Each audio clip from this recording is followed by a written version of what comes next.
जैन साथियों, अपना गुरुकुलम में आप सभी का स्वागत है। आज के झारखंड के करंट अफेयर के सेशन में हम लोग जानने वाले हैं कि देश के सबसे बड़े रबड़ डैम।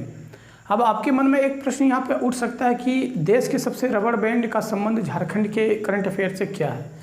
तो बिल्कुल है, आपको मैं जैसे जैसे वीडियो आगे बढ़ेगा मैं एक एक करके आपको डिटेल्स में समझाऊंगा कि इसकी क्या अहमियत है और ये आने वाले झारखंड के एग्ज़ामों में किस तरह इंपॉर्टेंट हो सकता है। मैं इसको 3 तरीके से आपको समझाने का प्रयास करता हूँ।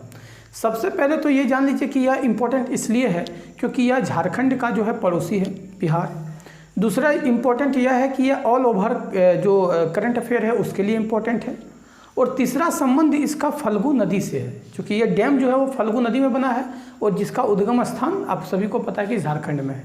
तो ये 3 तरीके से इम्पोर्टेंट है, इसलिए मैं इसको एक सेपरेट वीडियो के तौर पर आप लोगों को बता रहा हूँ, क्योंकि आने वाले जो झारखंड के जितने भी वनडे एग्ज़ाम हैं इसमें ये प्रश्न जो है बहुत ज़्यादा मतलब पूछने की संभावनाएं मेरे अकॉर्डिंग लग रहा है। ठीक है, तो इसको इसलिए मैंने एक सेपरेट वीडियो के माध्यम से आप लोगों को बताने का प्रयास कर रहा हूँ।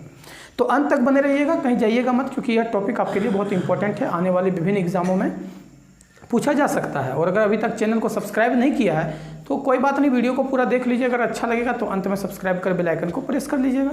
आइए स्टार्ट करते हैं। और जी हाँ, देखिए यहाँ पर हम लोग देखते हैं कि देश के सबसे बड़े रबड़ डैम का उद्घाटन अभी जो है वो नीतीश कुमार, माननीय जो मुख्यमंत्री बिहार के हैं नीतीश कुमार जी, उन्होंने इनका उद्घाटन कर दिया। और यह सबसे बड़े रबड़ डैम है भारत के, तो ये भी इम्पोर्टेंट हो जाता है ऑल ओवर।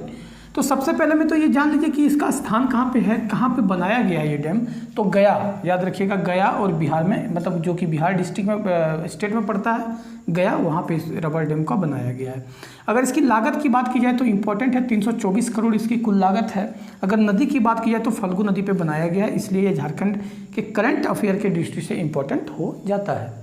अब जब यहाँ जिक्र फल्गु नदी क्या हो गया है तो हम लोग थोड़ा सा फल्गु नदी के बारे में भी जान लेंगे, लेकिन उसको हम लोग जानने से पहले थोड़ा सा इसके बारे में चर्चा कर लेते हैं कि आखिर यह डैम बनाने की नौबत क्यों पड़ी। ठीक है, सबसे पहले तो ये इंपॉर्टेंट हो जाता है कि आखिर क्यों ये डैम का जरूरत पड़ा।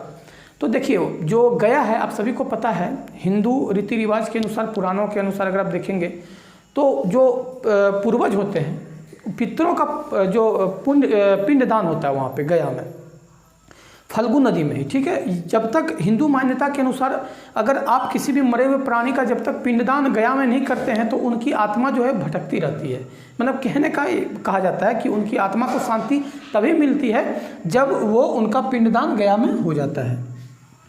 तो वहाँ पे जाने के बाद क्या होता था, पितृपक्ष जो सितंबर माह में अब शुरू हो गया है, तो इसी समय जो सितंबर महीना में चलता है पितृपक्ष, और पितृपक्ष में वहाँ पितरों को पिंडदान किया जाता है। तो जो वहाँ पे पिंडदान करने जाते हैं तो देश विदेश से लोग आते हैं, बहुत ज़्यादा भीड़ होती है, और इस मतलब कह सकते हैं कि पर्यटन के दृष्टि से भी बहुत ज़्यादा इंपॉर्टेंट हो जाता है।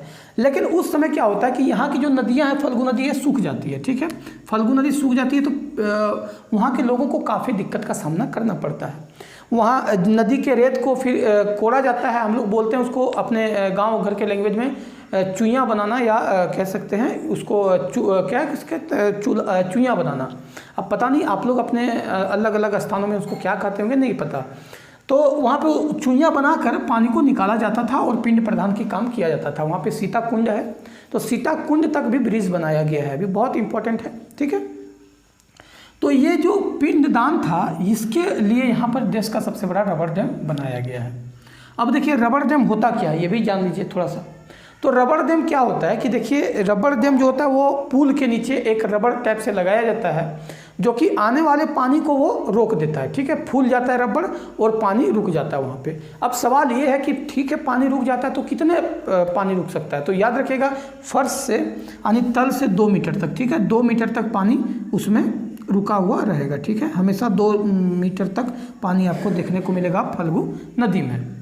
तो ये इम्पोर्टेंट था, और देश के सबसे बड़े रबड़ डैम है तो इस लिहाज से भी बहुत ज़्यादा इंपॉर्टेंट हो जाता है। अब लोग नेक्स्ट आते हैं, जब यहाँ फल्गु नदी का जिक्र हुआ है तो फल्गु नदी के बारे में भी थोड़ा सा जान लीजिए, क्योंकि हो सकता है कि आने वाले जो एग्जाम है उसमें फल्गु नदी से रिलेटेड प्रश्न पूछा जा सकता है, क्योंकि यहाँ पर फल्गु नदी में ही ये पुल बना हुआ है। तो अगर फल्गु के उद्गम की बात किया जाए तो छोटा नागपुर पठार का उत्तरी भाग झारखंड में है, छोटा नागपुर पठार, और छोटा नागपुर पठार में भी कहाँ, उत्तरी हिस्से में, छोटा नागपुर का पठार का उत्तरी हिस्से में।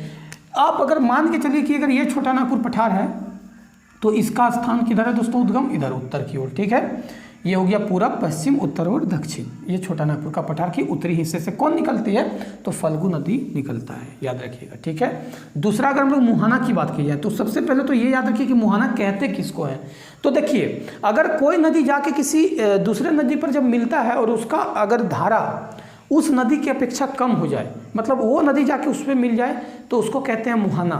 लेकिन अगर उस नदी पर आके कोई नदी मिलती है तो उसको कहते हैं सहायक नदी।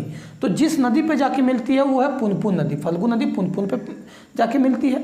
अगर सहायक नदी की बात की जाए तो लीलाजन व मोहना, लीलाजन को निरंजना नदी भी कहते हैं, याद रखिएगा, लीलाजन को निरंजना नदी व मोहना, मतलब मोहना अलग है, मोहना नदी अलग है, लेकिन नीलाजन को निरंजना नदी भी कहते हैं। अगर उपनाम की बात की जाए, फल्गु का उपनाम तो अंतः सलिला इनका उपनाम है। तो दोस्तों आज का सेशन यहीं पे समाप्त होता है। इसका कल हम लोग टेस्ट लगाएंगे। और मैं आप लोगों को एक चीज़ और बता देता हूँ कि इस सभी का जो PDF है आपको टेलीग्राम में मिल जाएगा। टेलीग्राम में मैंने अभी आज ही मैंने एक टेलीग्राम चैनल बनाया जिसका नाम है अपना गुरुकुलम, ठीक है, याद रखिएगा दोस्तों, अपना गुरुकुलम। और उसमें जो है उसका लिंक जो आपको डिस्क्रिप्शन में मिल जाएगा। इसे आप चाहे तो टेलीग्राम में जाकर सर्च करके भी ज्वाइन हो सकते हैं। वहाँ पर आपको क्लास से रिलेटेड जितनी भी इन्फॉर्मेशन है, चाहे वो टेस्ट हो, PDF हो या अन्य जो भी इन्फॉर्मेशन आएगा, मैं वहाँ पे उसको प्रोवाइड करवा दूंगा। तो सेशन अगर अच्छा लगा है तो चैनल को सब्सक्राइब करिएगा, बेल आइकन को प्रेस करिएगा, वीडियो को ज़्यादा से ज़्यादा शेयर कर दीजिए। और अंत तक बने रहने के लिए धन्यवाद। जय हिंद।